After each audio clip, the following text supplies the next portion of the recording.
First thing is the plan to play tomorrow. That is the plan. What was it like? I mean, wow, it must have been a wild night for you in a couple different ways. What was it like to see Bronny on the court last night? How do you think it went? And secondarily, is your first time getting to see JJ? No, I mean, it's the first game. It's the first game. We've had 3 practices on our belt. Today makes 4. I think for Bronny, for everybody, we want to continue to try to get better and better. It's always great to get things going, to see what we need to work on, seeing ways we can continue to be better. It was great to see Bronny out there. It was great to see JJ, in fold, and the rest of the guys as well. But we want to play a lot better and continue to implement the things that we've been doing over our 4 practices. We talked to him pre-game, and you could see, I think JJ was like bouncing, like he had like that competitive energy flowing through him. What's it been like seeing his like day in day out intensity through this process? I don't know. I mean, it's been great. I mean, we're trying to get everything put in. Obviously, it's not a lot like we have a lot of time. I mean, our first game is the 22nd, so we got to use these preseason games. We have 6 preseason games. We have these practices, these film sessions to continue to work our system and our chemistry. And with JJ and the coaching staff, it's every single day. They're very intent on what we want to accomplish, and it's up to the players to go out there and execute. How well did you feel like the guys executed the philosophies JJ and staff? We could be better. What do you think what do you want to see carry over from this game until tomorrow? Is it tomorrow? No, I think we want to carry over for what we did today at practice. I think we were very intent on what we want to accomplish, going forward. I think yesterday was just one of those first games. Everybody, it's been a while since a lot of guys have played in a game setting. And it looked that way. You mentioned Max as someone that you feel like could play an important role in this team. What did you think of his game yesterday?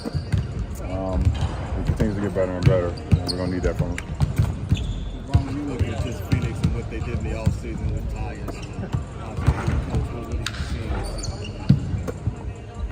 I had the Olympics this summer. I was not paying attention to no NBA stuff besides the Olympics. No teams, no nothing. I mean, I saw they signed Tyus. He's always been solid in our league. I saw Paul George went to Philly. But as far as I have no type of dissecting of any team. None. It was Dalton's first chance out there. What did you make of sort of his comfort on the offensive end? He's a pro. I mean, he's ready to go now.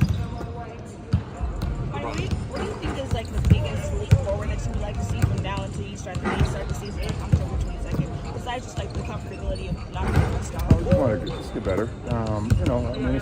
It's new for all of us. I mean, the coaching staff is bringing a new system to us, and the players are trying to implement that to the court. So, every day we want to just try to see if we can take a step forward in our process and how we approach the game.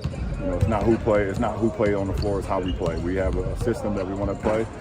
We have things that we want to do, and we have to be very cerebral about how we do them and very intentional on how we do them. So, you want to see that out of all of us. In terms of chemistry and vibes, how would you describe that as Oh, we're good. Was the way that you spoke to Bronny about last night's game any different than the way you would have talked to him when he was at USC? Did you find there to be any adjustment phase in kind of dissecting something? No, not from me to him, but for him, it's going to be all. I mean, it's obviously adjustment. I mean, every rank that you climb is always an adjustment to get used to it. It's got, when he went to high school from middle school, and from middle school to high school to USC, and now to the pros, it's always an adjustment to make. So I think the more and more time that he's out on the floor with pros, the speed, the cadence, and all those things, you get better and better the more time that's put on the floor. And you got to think that he lost pretty much almost a third of the season last year because of the conditions. So, but he's gotten better and better every day. He's continued to put the work in, and it's up to us as the veterans and the guys out here to try to help him, help Dalton, help all the young guys to get him better and better every single day at what we want to accomplish. We know you can succeed in whatever offense, in whatever spot. There have been a couple sets where you're on top of the floor and just leveraging other guys, being able to run the shoes you have. Do you like that concept just within this team, and so you can kind of use the brain and not top what you want to? Yeah, I mean, I like any offense when it's, the ball is flowing, the ball has energy, and everybody feels in good rhythm. I think when you're moving the ball, you're sharing the ball. That's great offense. There's no need no selfish basketball. There's no reason. We got too many threats. We got too many guys out here that know how to play. So the best offense is when that ball is popping, that ball is touching the paint, you got 2 on you, you got a numbers game. You got a 4-on-3 on the backside, you want to keep that move and get the best shot, not a good shot. Thanks, man.